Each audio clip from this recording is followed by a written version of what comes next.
Many people believe childhood is just a stage of life that ends once we grow up. They think it becomes nothing more than memories, old photos, or past experiences we should get over. But Carl Gustav Jung strongly disagreed with this idea. Jung believed that inside every adult there is still a child. This is not just a memory or a symbol. It is a real psychological force that is still alive and active in the mind. This inner child continues to influence how we think, feel, make decisions, and relate to others, often without us noticing. This inner child carries two sides. On one side, it holds our creativity, sensitivity, curiosity, and ability to feel wonder. On the other, it carries our deepest wounds, feelings of rejection, abandonment, shame, or not being seen or valued. Jung noticed in his work that much adult suffering comes from pushing this inner child away instead of understanding it. As we grow up, we learn to hide this part of ourselves. We wear masks of being strong, mature, or successful. We distract ourselves with work, roles, habits, or even harmful behaviors. But hiding the inner child comes at a cost. Anxiety, emotional emptiness, unhealthy relationships, repeated mistakes, and constant dissatisfaction often come from this repression. The inner child does not disappear when ignored. In fact, the more it is denied, the more it shows up in unhealthy ways. Adults who overreact to small criticism, feel unseen in relationships, constantly seek approval, or struggle to set boundaries are often being driven by a wounded inner child, not because they are weak or immature, but because that part of them was never cared for. Jung made an important point: the inner child does not need to be fixed as if it were broken. It needs to be acknowledged. It needs space within the adult mind. True maturity, according to Jung, comes from developing an inner caretaker, an inner voice that can protect, guide, and comfort the wounded parts of ourselves. This means listening to pain instead of suppressing it. Building inner strength instead of pretending everything is fine. When the adult self learns to care for the inner child, real emotional growth begins. This idea invites us to reconnect with a forgotten part of ourselves. The inner child is not an enemy to adult life, it is the key to authenticity, creativity, and emotional freedom. Understanding this is not just therapy. It is a way of surviving in a world that often pushes us to disconnect from who we truly are. By looking honestly at the child we once were and still are, we may finally understand why we feel so tired, lost, or needy. The answers were never outside of us. They have always been within. For Jung, archetypes are not abstract ideas. They are powerful psychological patterns shared by all humans. The inner child is one of the most important of these archetypes. It is not stuck in the past. It lives in the present, shaping our reactions, fears, desires, and relationships. The inner child represents both vulnerability and potential. It holds pain, but also hope. When ignored, it causes emotional chaos. When integrated, it brings creativity, intuition, and balance. Jung believed that ignoring the inner child is like cutting off a part of the soul.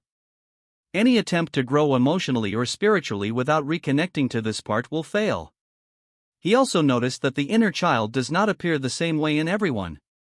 It shows itself in different patterns, some quiet, some loud, some desperate for attention. All of them influence our lives. Understanding these different forms is the first step toward recognizing why we repeat certain behaviors and emotional reactions as adults. That is what we will explore next: the main ways the inner child shows up, and how it may be shaping your life without you realizing it. The first form of the inner child is the wounded child. This child carries pain from the past, such as feeling abandoned, rejected, ignored, or emotionally hurt. It may come from situations where feelings were dismissed, needs were unsafe to express, or care was inconsistent. Very early on, this child learned that asking for help was risky, that needing attention brought shame, and that trusting others led to pain. When this child is not understood or cared for, it shows up in adulthood as fear of closeness, constant anxiety, difficulty trusting others, and unhealthy relationship patterns.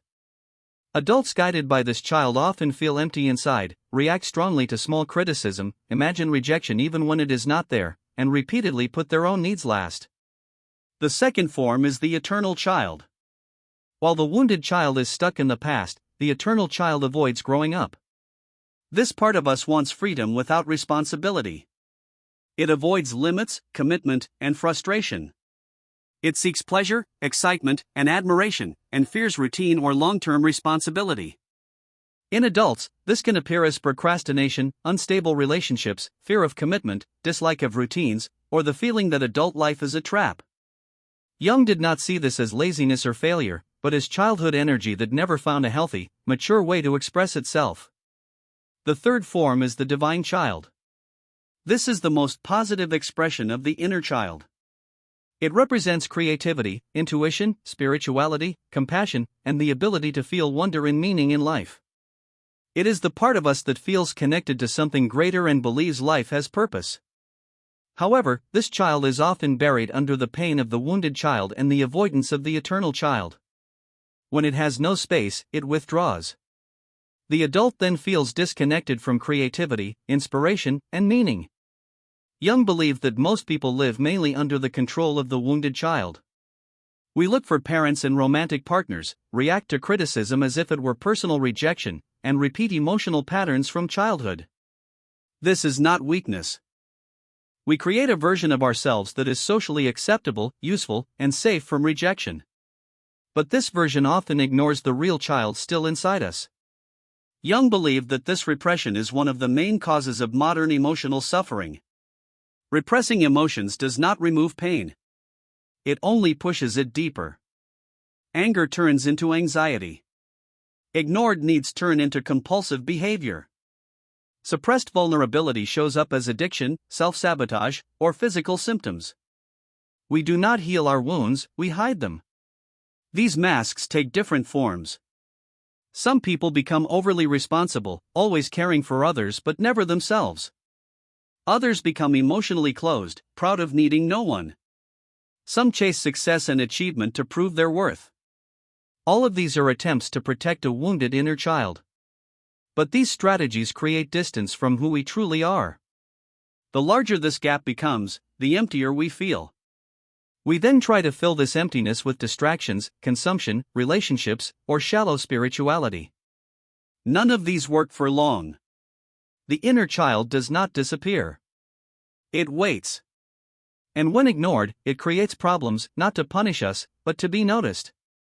Many adults spend years believing they need to be stronger, more productive, or more rational. But what they actually lack is sensitivity, presence, and inner care. They lack an inner figure that can protect and nurture them. Jung called this figure the internal paternal ego. It is the ability to become your own inner parent, to give yourself the care, safety, and guidance you may not have received. Healing begins when we stop rejecting the inner child and start caring for it. Jung believed that maturity is not about silencing the inner child, but about building a relationship with it. This requires learning how to welcome yourself emotionally. The internal paternal ego allows you to notice when the wounded child is in control and respond with care instead of reaction. For example, when someone criticizes or rejects you and you feel overwhelmed, the paternal ego helps you see that it is not the adult suffering, but the wounded child reliving old pain. This awareness moves you from emotional reaction to self-care. True maturity is not being cold or emotionless. It is being present with emotions without being controlled by them. It is being both the one who feels and the one who cares. This integration creates real emotional stability. But it does not happen automatically. It takes practice, honesty, and commitment to yourself. Reading, therapy, and meditation help, but they cannot replace learning how to care for yourself the way a good parent would care for a sensitive child. This is where we enter the idea of reparenting. Reparenting means giving your inner child what it never received. In the next part, we focus on how to do this in real life, not just in theory. What attitudes, thoughts, and actions help you build a new relationship with your wounded inner child, one that no longer depends on others, but grows from within you? Many people believe that time heals childhood wounds. They think growing up, becoming independent, or being emotionally strong is enough. But the truth is different. Time does not heal pain that is ignored. Childhood wounds do not disappear. They live on in the body, in relationships, in emotional reactions, and in repeating life patterns. That is why Jung proposed something powerful: reparenting yourself. To reparent yourself means becoming the adult you needed when you were a child. It does not mean reliving the past over and over or staying stuck in pain.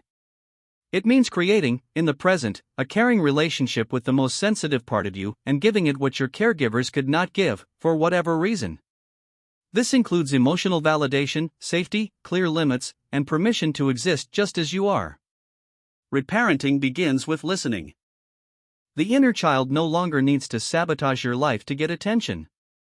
It no longer panics at rejection or criticism.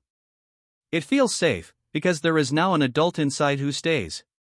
And when the inner child feels safe, its highest form appears, the divine child. This is the part of you that creates, explores, feels wonder, and finds meaning in life. Jung said the child is a symbol of wholeness. When it is integrated, you stop living divided between who you show the world and who suffers inside. Freedom begins when you no longer fight yourself, hide behind masks, or shrink to be loved. You become the home you were always searching for in others. This change does not come from outside. Not from relationships, promises, or quick solutions. It comes from the brave act of turning inward and saying, I see you. I am here. I will not leave you. That is the beginning of a new life. A life that is more real, more whole, more alive. A life where you no longer just survive, you truly live. Now I invite you to reflect, when was the moment in your life when your inner child needed someone the most? If you feel comfortable, share your experience. Your story may help others feel less alone. And if this message resonated with you, share it with someone who might need it. This journey continues, and what comes next is just as important as what you've learned here.